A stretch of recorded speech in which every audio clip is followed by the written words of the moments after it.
Oden, perhaps one of the most famous and well-known Old Norse gods. This is how we are used to see him, how he is very often portrayed, at least in our modern times. An old white or grey-bearded man dressed in a long cloak and with a wide-brimmed hat drooping down over one of his eyes, the eye that he no longer have because he sacrificed it in the well of Mimer. He is portrayed in Snorri's Edda as the king of all the gods. Snorri calls him All-Father. But was he really? Well, as usual, a lot of the idea about what kind of god Odin was have been created by the 19th century artists and academics, which might not be all false, but usually is a very romanticized version of what Odin probably really was during the Viking Age. In the older poems, he does go by the name All-Father, but he is not portrayed as any kind of king of the gods. He is still very powerful and he is all-seeing, but just as the goddess Freya, he is refusing all kinds of one-sided explanation and is much more than just the god of war and the god of death. Something we need to remember when it comes to the Old Norse gods is that they, just as the Greek, the Roman, the Celtic, or any other of the older pantheon of gods, was not the Abrahamic god, the gods of the Jews, Muslim, and Christian worship. The Abrahamic God is flawless and almighty. He is the creator of all and the most powerful being in the universe. He is the creator of the universe. The Old Norse gods were not flawless and almighty. They did not create the universe. There were giants before them. There is also not just one paradise to go to after death, and there is no real hell either. Some argue that one of the worlds of the dead, the underworld and realm of Hel, is hell. But it is only the younger sources written after the people got Christianized, that talks about this place as something dark and gloomy. There is not anything that points towards this being a place of real suffering before that. Odin is the keeper of one of the death realms, and perhaps the most famous in modern times, Valhalla. Valhalla is a place where chosen warriors get to travel after death, and they spend their time drinking, fighting and feasting until it's time for Ragnarök, the end of the world, where they will be Odin's army to fight the giants and other enemies of the gods. Odin does not collect these warriors just to reward them for good deeds in their lives. He collects them because he needs them to fight the last fight. Therefore, only the best of the best warriors get to go there. As mentioned in my video about Freya, she takes the other half of the warriors for her hall, Folkvang. And then we also have other death realms, like the sea goddess Ran and her daughter's halls, and there is also mentioned of a death realm that is called Helgafjell, the holy mountain that seems to have been another version on Iceland. All these different death realms and the complicated nature of gods and goddesses points towards that the Old Norse idea about good and evil is not all black and white and binary as the Abrahamic religions view, especially as it was during the early medieval time. I will not go into this much in this video. This is complicated enough to earn its own video, but it is worth mention because it does help us to try and understand the late Iron Age Scandinavian world a bit better, and also how both Odin and the other gods can be so complicated as they sometimes seem to be. If you watched my video about how the world was created according to the Old Norse beliefs, you know that Odin was one of the oldest gods that was created. He and his two brothers, Ville and Ve, slayed the giant Ymer, their grandfather, and created the world out of Ymer's flesh and blood. In that sense, Odin and his two brothers are the all-fathers of all the other gods. We do, however, lack much information about what happened to Ville and Ve after the world's creation, and we also lack information about whether or not any of them was the all-father of the Vanir, while Odin was the father of the Aesir. Vanir and Aesir are the two separate types of gods in this pantheon. All we know about Ville and Ve is that Loki, in Lokasenna poem, is accusing them of sleeping with Odin's wife Frigg when Odin was out on his travels. We do know more about Odin himself, and it is pretty obvious that he was a very popular god during the Scandinavian late Iron Age. We can see this in all the places on the map, both in Sweden, Norway and Denmark, that still holds the name Odin in them. Odensvi, Onsala, Odenslunda, Odense, Onsholt och Onöy are just a few examples. Most of the meanings of these names means a place where people did some kind of worshipping of Odin or a holy place for Odin. We can also see pictures of what might be worshipping of him, people in helmets with birds and other horn-like decorations that seem to be dancing with spears and swords. We see him in Gotlandic picture stones on his 8-footed horse, Sleipnir, and we see little figurines that might be him. The so-called guldgubbar, something that means men out of gold in Swedish, has been found around the area of Mälardalen in Sweden. And even if they are older than the Viking Age, they do show off some aspects that have made religion historians and archaeologists to wonder if these small figurines might have a connection to Odin, or a god that Odin might have been developed from. These figurines often have toes pointing down, as if they are hanging, and we see the same type of pointed down feet portrayed on the hanging men in the trees on the weaved tapestry from the Oseberg's ship. Here we find Odin in connection with death in more ways than just collecting warriors from the battlefield. He was known as the Hanga god, or Hangantyr, the god of the hanged, and he is known as Draugadrottin, the lord of the dead, and Galgavaldar or Galgafarmer, the gallows burden. These names probably is connected to the stories around Odin when he sacrificed himself to be hanged in the Tree of Life, Yggdrasil. We will go into that in a moment, but first let's continue to talk about Odin's many aspects and faces. Because of his elusive character and many aspects, he is sometimes called the masked god by some researchers. He has a cross-border personality where he not only crossing borders between land and sea and death realms and the living, he also crosses gender borders between man and woman. He is almost always in disguise and transfiguration to achieve what he wants, and he has many, many names. This is how he presents himself in Grimnis Mal stanza 46-49, and I will be reading this with a Swedish pronunciation since I don't want to butcher Old Norse more than I have to. Grim is my name, Gangliere am I, Herjan en Hjalmbäre, Täck en Tride, Tud en Ud, Helblinde en Har, Sann en Svipal en Sangetal. Herteiter nikar, Bileyg, Baleyg, Bolverk, Fjolner, Grim en Grimner, Glappsvinn och Fjolsvinn. Sydhot, Sidskeg, Sigfoder, Nikud, Allfoder, Vallfoder och Atrid, Farmatyr.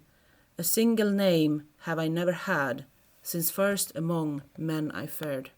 Grimnir they call me in Geiröd's hall, and Jalk at Asmund, but Kjalar I was, when a sledge I pulled.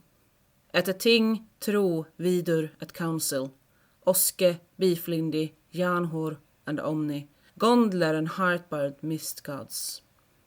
Among the poems that we still have preserved to this day, this god has around 170 names.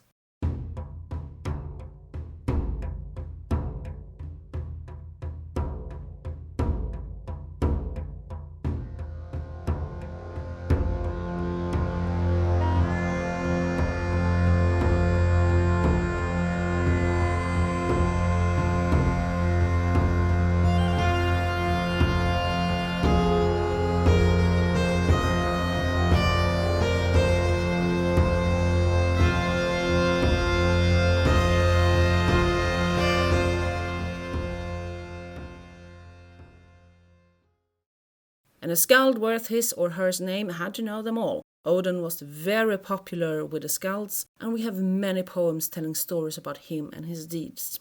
Odin was, after all, the god of the skalds, as well as god of death and war. He was the one that tricked the giantess Gunnlöd so he could steal the skaldmead, the special honey-sweet drink that gave the skalds their ability to create poem and songs.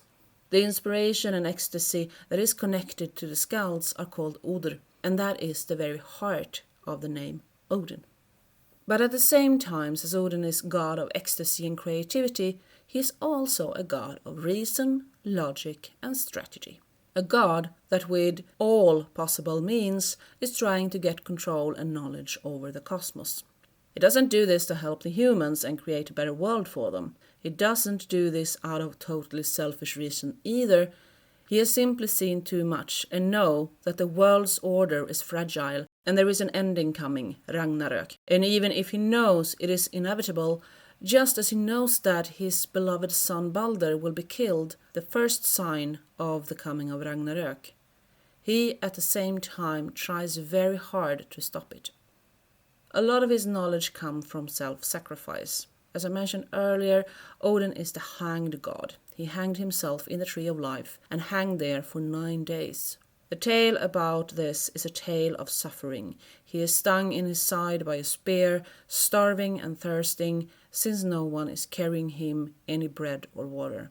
In many ways, the poem of Havamal that speaks about this gives us similarities between Odin and Jesus' sufferings. Except Odin did not do this to save the humanity from sin. He did this to gain knowledge from death.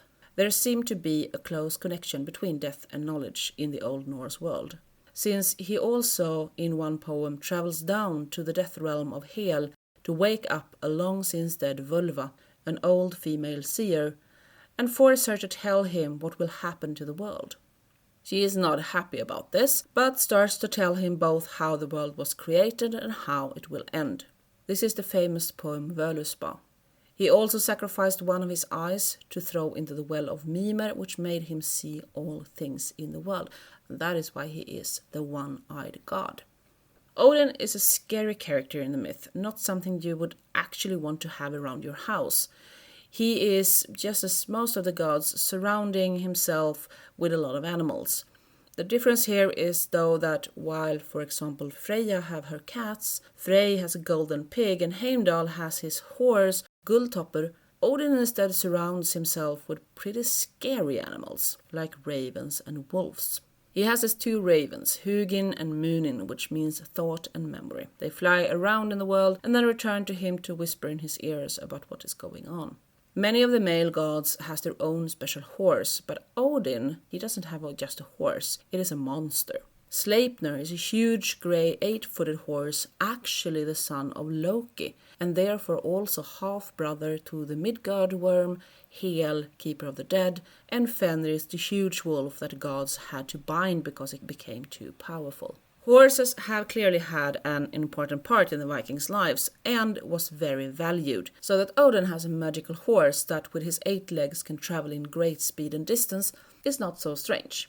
Odin also has 2 wolves at his side, Gere and Freke. Gere and Freke means the greedy and the voracious. They eat all the food that is served to Odin because it is said in one of the songs that Odin prefer only mead and wine. As a contrast to all this death, darkness, violence and power, Odin has a wife, Frigg, that is a goddess of both marriage and motherhood. She seems to be in all aspects a worthy equal to Odin, but neither of them seem to be particularly faithful to each other. Odin is well known for his huge appetite in women, and there is accusation from Loki in Lokasenna about Frigg having other men, Odin's 2 brothers, that rule in his place when he is gone. In my video about Freya, I talk a bit about Frigg and Freya and that they might be the same goddess, both sprung out of the same type of fertility goddess that seemed to have been worshipped in the older Iron Age in the Germanic areas. We have a lot of signs from both the older Iron Age Scandinavia and from the more southern Germanic areas about Odin, or Wodan/Wotan, as he also was known in other parts. The longer we go back in time, the more scarce the material become, but we still have a lot that shows that Odin or Wodan was a pretty main character in the Iron Age religion. We have the previous mentioned Guldgubbar and the early stone carvings from Gotland from the 5th century, portraying a character on an 8-legged horse. A character on a horse with ravens and snakes around him are also present in other places, and we have items so-called Bractite, which are golden medals worn as jewelry, usually highly ornamented, and here we very often find symbols typical for Odin, of birds and snakes. Odin was a god with aspects from both light and dark. He was mysterious and scary, but at the same time safe and the one that tried his hardest to save the world from Ragnarök. He was absolutely a god for the rulers and their warriors. Odin is not only connected to the battlefield through his helpers, the female beings called Valkyriur, there was also a direct connection to Odin and human warriors that was called the Berserkers. The name Berserkers comes from the word bear and skirt. It is said that these warriors never used armor, they dressed up in bear or wolf skins. Another name for these warriors was Ulfhednar, which means wolfskins. Ulfhednar have also been used in tales of early Scandinavian folktales around werewolves. We do not know if these warriors really existed. There are sources that point towards it though. And they might have been some kind of Odin worshippers that was more or less swords for hire, wandering around seeking battle to be able to get picked by the Valkyries and go to Valhalla. We do not know if they really used any hallucinated drugs made from mushrooms, but we do know that their rage and animal-like behavior, where they are biting their shields and show no fear or doesn't seem to feel any pain, are widely talked about in several of the sources we have. It might have been a combination of drugs and ecstatic incentive rituals with men that dressed up in bear or wolf skins that drove themselves up to a condition of becoming a version of those animals.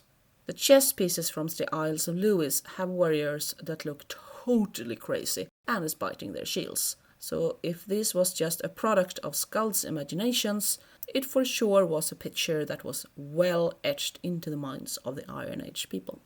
Valkyriur will have a video of their own, but let's just mention them shortly. In some of the later medieval sources, they are pretty much downplayed and not much more than servants in Valhalla, greeting the men with a horn of mead. They get a much more direct connection and power in older poems, where they seem to not just be the ones collecting the dead, they also was the ones choosing which ones they were supposed to collect, and in some cases seem to have had power to decide which side would lose or win. Valkyries was powerful beings and not something to toy with. To end this video, let's end with a talk about Odin and his connection to Seidr and Galdur. Seidr seems to be something that was very real for the Vikings, and it seemed to have been practiced by real people, the so-called Völvas. These seem to have been women, men that performed Seidr. Hey, Katten. These seem to have been women. Men that performed Seidr was usually accused of ergi and both shamed and feared because they left their manliness. But with that said, it wasn't unheard of that men did this anyway, and that when they did this, they dressed up in females' clothes and sung the magical songs with a very high-pitched female-sounding voice. The names for the songs Galdur comes from the word gala, which means to sing very loud and in a high-pitched tone. The Galdur could release huge magical powers. There are talks about some Völvas that could calm storms or heal severe illness. During Odin's self-sacrifice in Yggdrasil, the 9 days he hung there, he is said to have gained knowledge about all the 18 Galdur. One soothed sorrow and trouble. The second could heal the sick. The third could make a blade go dull. The fourth could make a chain break, and the fifth could help any enemy spear to be stopped just mid-air by looking at it. The sixth could take the power of a poisoned arrow, and the eighth could stop hatred from growing. The ninth could save seamen from drowning and calm the sea. The 10th could lead evil sorcerers astray. The 11th could make friends invulnerable during battle, and the 12 Galdur could make dead man in the gallows speak. Galdur number 13 could make people attached to Odin invulnerable, and the 14th keep the names of all the Aesir and the elves. The 15th is to gain extreme strength, and the 16th to 17th is all about raising lust in women and keeping them loyal. The 18th is the one that we will never know. That was the knowledge Odin kept for himself. Odin learned Seidr from Freya. She was the first that had this knowledge, and he became a master of it, but that also meant that he stepped away from the men's realm and into the women's. In Lokasenna poem, Loki is accusing him of just this, saying that Odin is known for shameful unmanliness because he is taking the place as a Volva, which indicates that he actually did dress up as a female. The realms of men and women was very much divided in the Viking Age. There were strict lines that one could not cross without causing both oneself and one's family much shame. Shame that sometimes was equal to death. As I have pointed out in several of my videos, though, there seemed to be a different kind of mindset about what really is a man and a woman. There are ideas from some academics that these mythological events, where both Loki and Odin crosses the line between man and woman, seem to be because of a need of cross-bordering happenings. Others say that because Odin and Loki are gods, they could cross these borders while normal human could not. I'm totally in line with the academics that instead say that maybe what you had in your pants, it was not the most important part. Kitty, come, kisse. Come, little Ben. Where was I? It was how you dressed and presented yourself and what kind of persona you adapted. Regardless of what, it is a clear fact that Odin is a god that does transcend borders. He crosses both norms and realms, and he is a limitless character in the myth. Much more could be said about him, but I hope that I at least have covered the most important parts of him here. In my next video, I will cover his helpers, the Valkyries, both what kind of creatures they were, but also in the light of where did they go? And how much can we really trust the medieval sources when it comes to studies about goddesses and other female beings? Because the Valkyries are much more than this romanticized version of Odin's servants that just serve mead in Valhalla. So until next time, press that like button and subscribe, and if you haven't already done that, press that bell icon so you don't miss any of my updates, especially since, they come a bit sporadic now and then. You can also find me on Facebook in my group Annoyed Kitten Scandinavian Folklore and Traditions, and on Instagram under my name Annoyed Kitten. You will find links in the description below. Until next time, take care and keep your cats happy.